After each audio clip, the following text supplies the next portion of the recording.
Hi guys, Silvarret again. Some people ask me what kind of scenery and stuff I used in Ralfieh, and also some people ask me to do a tutorial on modern buildings, and stations would do. So here we are, and I'm going to do a tutorial on the station of Ralfieh. So first of all, we want to start off with some station covers, especially since the CTR I'm using at the moment doesn't have any station covers, but if you have some in-game stations, station covers look a lot better than the in-game ones, if you ask me. So I'm going to use SHR something. I'll put it in the description. It's too hard to remember. It's like a mathematical equation. It's ridiculous. And yeah, that's that. And now I'm just going to lay the basics for the paths, and I'm going to use Aceana's pathway extension, pavement essentials things, and just make the floors with those. And this station building is just 3 squares wide and 6 squares long, and that's pretty thin for a station building, but I think it does work well for this one. And then we're going to have some stairs, and we need stairs on both sides because people enter and leave on both sides of the building. Alright, so now you should have this, and then we're going to open this set, which has some nice walls in it, and I use these for the bottom walls. And I'm going to take high wall number 1 and just place them all over the borders of the building, and then get some columns, like I think you have to use column number 1 again, and just place them in between all these walls, because as you can see, you create some gaps by placing these because they're not fully on the tile.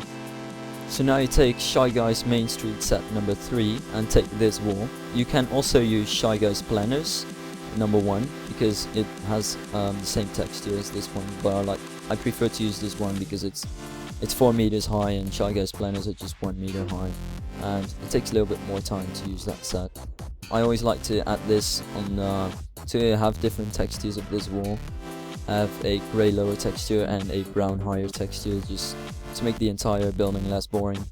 Okay, so now we take Shyguy's Mainstreet set number 1 and take the cornice in it, which is over here, and make it whatever color you like. I like to make it grey because it's still slightly white but with a slightly greyish tint, which is nice. Get some cornice for the cornice. Cornice for the corners. Yes, nice.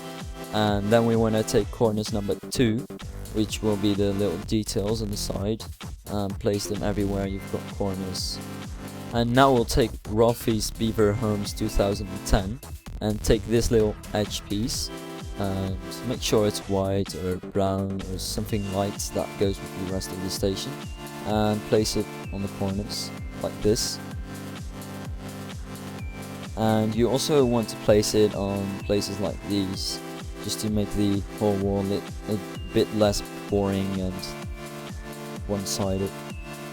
So now the basic walls are finished, and I'm going to make some simple station gates and fences using Shyguy's planters. I always like to use half ones for the station gates like this on both sides for this coaster. I know there's quite some discussions going on about having station gates on both sides, but I always like to do them on both sides.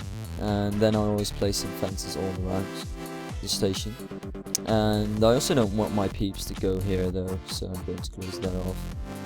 And for the roof we need some supports, and we're going to head over to the sci-fi section on walls, and we're going to open CSF steel beam set and go to square steel 1 beam type 2, and that's this one. And we're going to place them in this kind of pattern, 4 in a row each time. I think 4 rows of 4, I believe. Yeah, 4 rows of 4.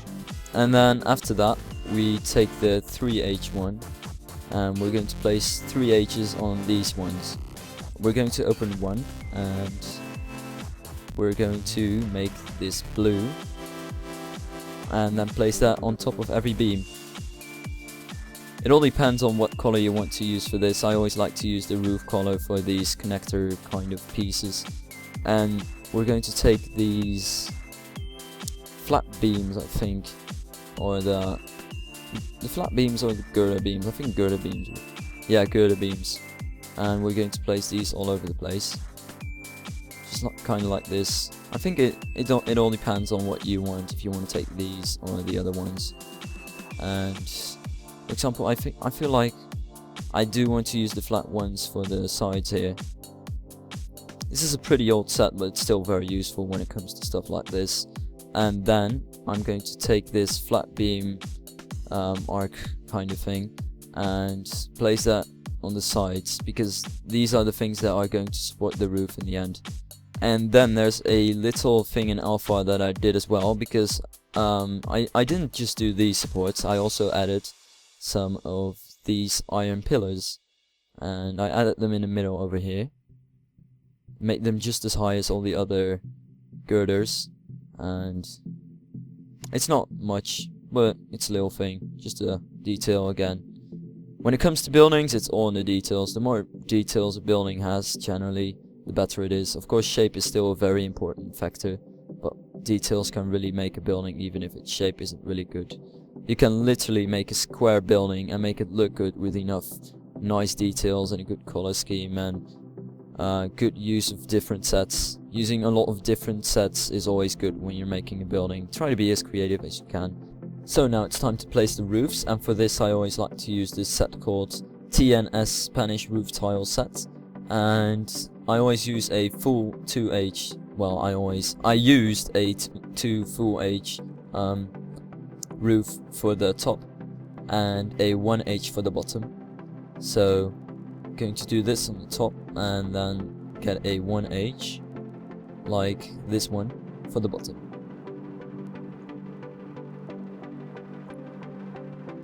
But we're not done yet. We're going to take a 1H short upper and connect it to the 1H roof that we have already, so that it's a bit longer than the building itself.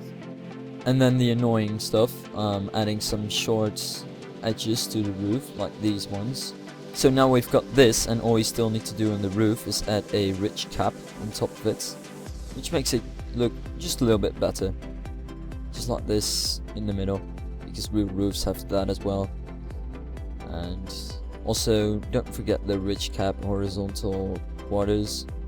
And now we're going to take our steel beam set again, and we're going to place these steel beams like this to support the path.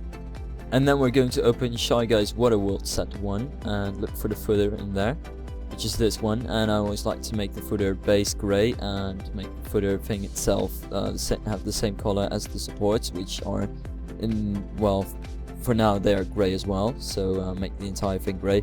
But if you have, say, blue supports, I would always like to make the little thing in the middle blue as well.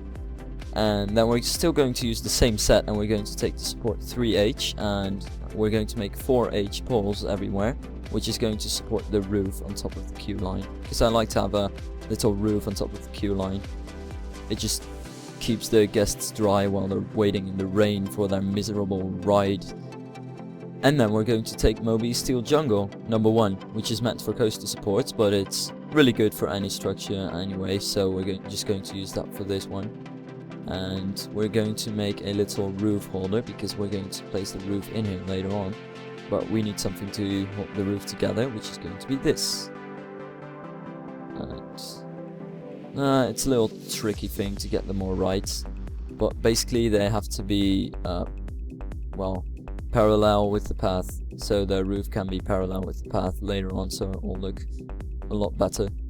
Now before we do the roof, we're going to open Stationjims Fencing and another set too, but you're going to see that later on. And we're going to place some fences so the peeps aren't going to mess up and fall down pit of doom next to the path. And now we're going to take Moby's curved walls concrete set and add some little walls underneath the path to make it look like they're supporting the path, because the path as of now it's looking a little bit too thin, and this can always make it look a little bit better. Now these sides can always be a little bit tricky because they have a gentle slope, but just use the wall slope up half 1 and then the wall slope down half 1 and place them like this, and you should be good to go. And last but not least, open up Nyr Shingle Roofs, and yes, this will be the last set you'll have to download. And we're just going to make some simple roofs for the queue line, and I like to make them blue because the roof station is blue as well. so it all fits. It all belongs in there. It all looks good. They all use the same colors, and Silvarret's happy. So there you have it, a modern looking station building, almost identical to the one used in Alpha, and it just uses a different color scheme. But honestly, color schemes is one of those things you can easily mess around with yourself, and it's really fun to play with sometimes. And that's the deal that we just made, and this is the original one. And as you can see, they're pretty much the same. And that was the tutorial. I hope you enjoyed watching it and you learned something, and see you next time.